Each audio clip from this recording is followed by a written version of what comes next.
Thank you all for coming. My name is Chelsea, and I'm VP of Operations for Healthcare Networks of America.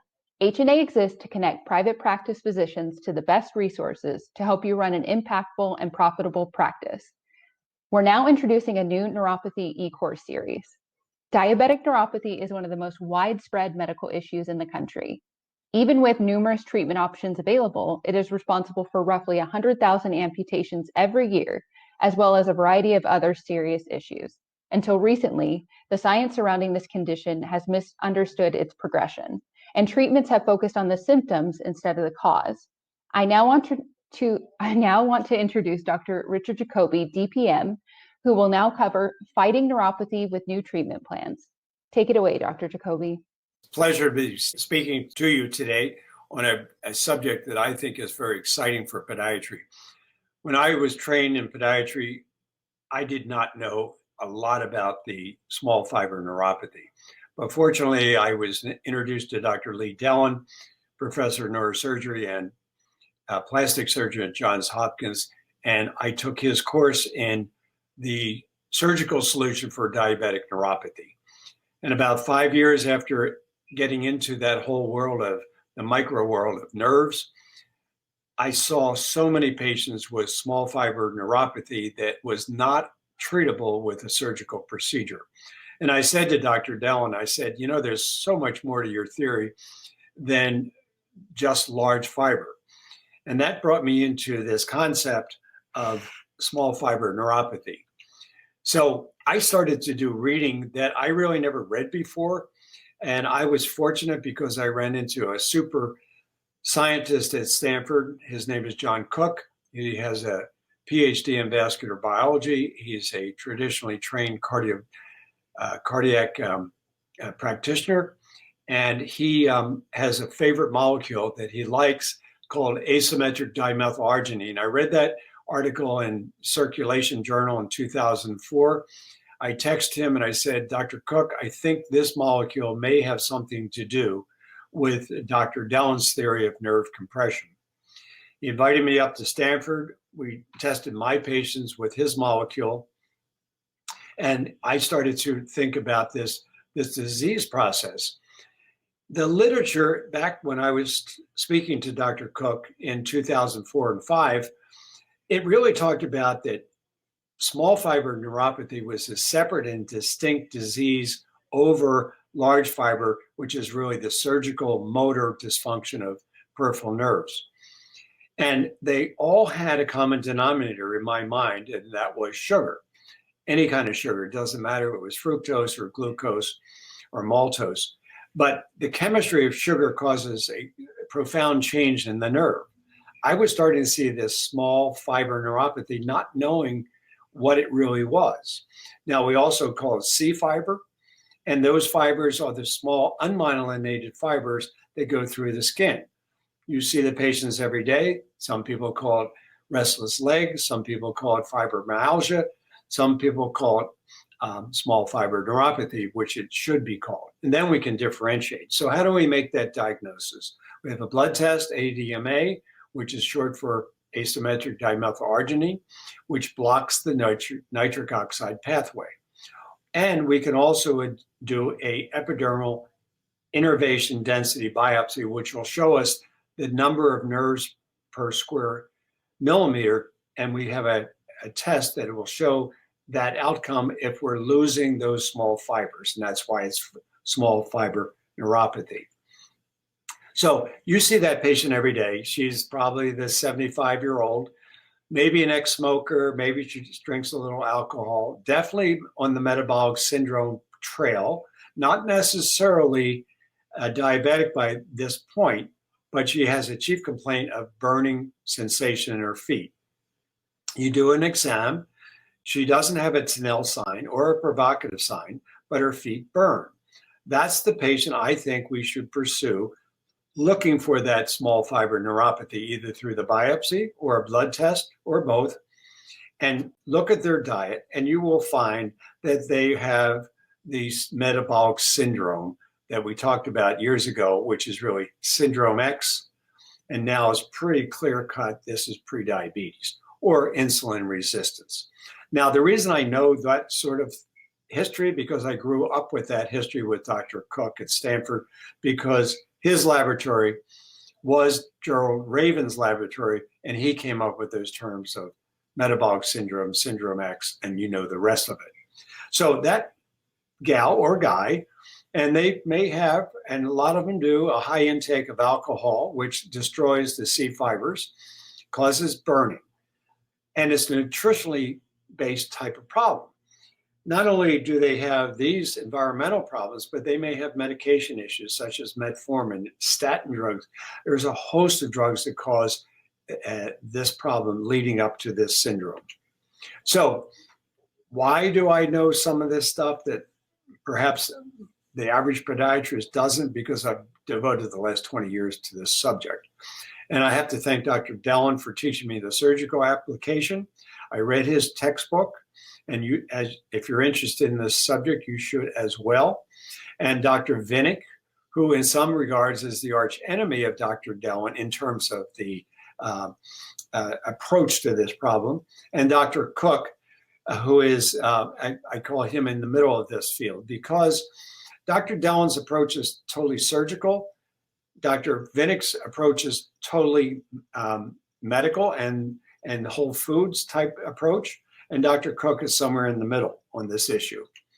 So these are the people that helped me come to this conclusion. There were a couple other doctors, such as Dr. Hamlin at Harvard with his laser therapy, and that's probably a subject for another time. But as I said, I'm traditionally trained podiatrist. I had the fortune of meeting Dr. Dellon. I've been a past president of multiple different organizations. And now my practice is devoted to this subject. And in fact, I wrote a book and it's on Amazon. It got Science Book of the Year in 2015. If you like to read that, I think it outlines this theory quite well. So one of the things I did when I talked to Dr. Dellon, it seemed like small fiber, large fiber, what is it? And how do you classify it? So I put this classification together, which hadn't been done back in 2004. And I looked at the autonomic side of the equation first, then the sensory, and then the motor. And it seems like most diabetic neuropathies do go through this sequence. Not all of them, but they usually do. Intermittent pain and numbing, we call them zingers, but the real medical term is formication with an M, not to be confused with the other word. And then phase 2 is interval pain, increasing numbness and pain, more frequent, perhaps more intense.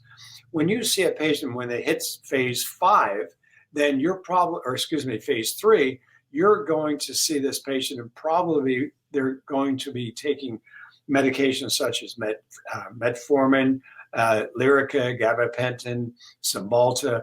There's a whole host of different drugs that work in the brain and they don't work at the nerve level. That's the sensory, that's the painful phase. And then phase 4, I hear this every day. Dr. Jacoby, I'm getting better with my Lyrica. I say, why is that? And they say, I have less pain. No, they're getting more numbness and they're losing that painful problem and they think they're getting better when in fact they are not. Now they have balance problems in phase 5. They've lost all their sensation. They're insensate. They're building up callus pressure points, and eventually they have an ulcer, gangrene, and eventually amputation. So this is what we're trying to avoid. So when you hear those first formications, those little zingers, stingers, that's phase 1. And then as that progression through to gangrene comes about, we really want to intervene with some type of non-surgical until we get to phase 3. So that's what this talk is really about. What do you do before you get to the phase where you have to surgically intervene? And I think you should take Dr. Dellon's course through AENS, which is the association that he formed, and take the training, read his textbooks, because that's a whole other world. So traditional medicine, allopathic, treats the symptoms. The medications that work in the brain to block the neurons from sensing the pain that this problem is producing from the axons in the extremity. In medicine, especially in neurology, they talk about this as a ascending neuropathy. Well, it really is not. It is a sequential compression of the various different tunnels. And Morton's neuroma is a tunnel. I did a paper 15 years ago that 42% of the patients who had Morton's neuroma had prediabetes or diabetes. So that's one of the clarion sounds in the lower extremity. So we need to look at this as a more systemic disease. And we need to take up our intake form to look at all these, I call them itises. When they're younger people, they have migraine headaches. They may have irritable bowel. They may be taking a GERD medication, which breaks down the B vitamins, which causes the nerve supply to lack the B vitamins and a host of other things that we'll talk about. So this is a progressive, systemic, and insidious process. And this is, its grand scheme is called dysautonomia, when you have multiple different autonomic symptoms. So how do we treat it, or how do I treat it now? I like to treat the small fiber neuropathy from the biochemical standpoint of the nitric oxide pathway. Those things are blocking the nitric oxide pathway. And that means we just talked about patent drugs. They don't work for the nerves. They work in the brain. And over-the-counter medications really are not consistent. They're not well absorbed, and they may not be the right strength. That's why I think the methylated version of all the B vitamins, B1, B2, 6, and then photothiamine derivatives, all those things need to be in these formulations to help these patients in the early phase before they get to a surgical problem. So medical foods, and I really just came to this conclusion not that long ago, understanding how powerful these are. It sounds like they're not really medically effective because they're using the word medical food.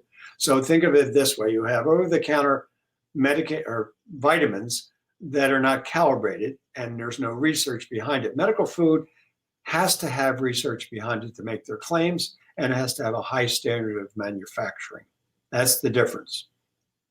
So these vitamins, which they really are the medical food, they can be a terrific benefit to your patients, and certain companies have a great revenue stream for you as well. Instead of writing for Lyric and all the rest of them, which just give you complications and don't give you any change in the outcome, I think the medical food is the right scenario. So let's go back to that patient I talked about, and that patient is that burning foot. They may have been on Lyric, they may have been on Cymbalta, etc. And you just say, take this for 30 days. Even patients that don't want to, or you don't want to do a biopsy or do a lot of blood work, I find a lot of these patients just get better without too much of a workup. And it's beneficial to you, and it's beneficial to them. So that's what I like. Do it a 30-day trial, see how they respond.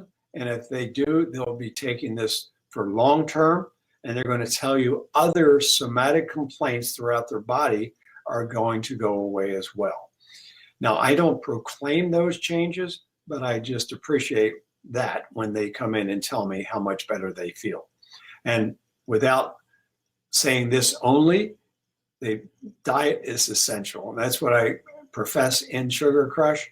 If you're eating a diet high in carbohydrates, which break down to sugars, that's what causes the inflammation. That's what causes the compression of these nerves. That's what causes the burning, the tingling, and eventually the loss of balance and the motor dysfunction and falls. So there's lots of modalities we can use. These are just some of them. And I think this is a great adjunct to your practice. And I want to thank you for your time. Thank you, Dr. Jacoby. If you have any questions about this content on this e-course or any other e-courses that are coming up surrounding neuropathy, just shoot me an email at chelsearowe@hna-health.com. net.com. Thank you all for coming.